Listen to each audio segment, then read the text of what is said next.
Slam Tex Entertainment.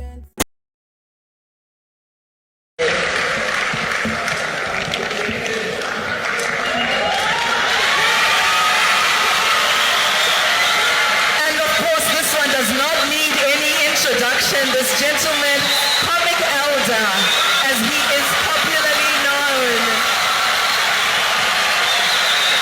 His real name, Leroy Taliwana Shezawari. He's just 23 years old.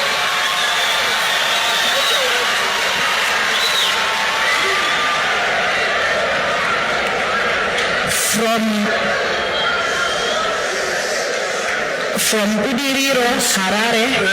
Ndoda kuudza kuti musoro makazara zvakawanda.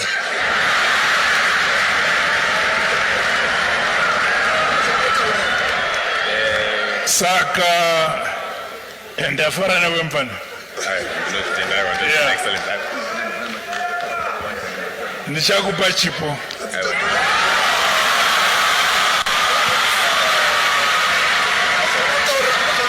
Pane zvaari kutaurira president. Right, ndafara kumira pamberi pemukuru nhasi. Tandajara vamwe vakuru vatangosanganawo vachitirovawo vachiita sei ndazofara. Saka ndiri kukumbira kuti handi president manzwa kuti vari kunondipa chipo ka. Vachandipa adresi tichibva panapa zvokuti chikatadza kuya ndichateera.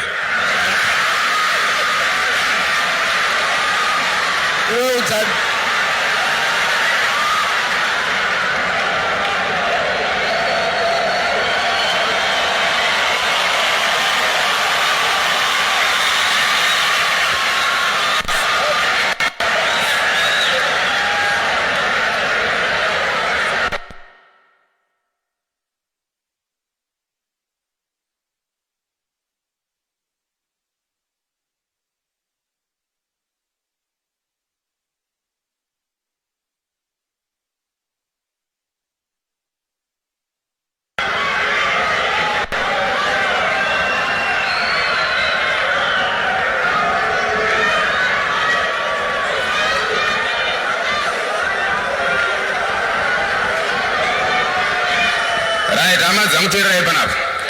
Ini ndandireka honda kandaifamba nako handiti kam. Saka ndapuwa double cab na president.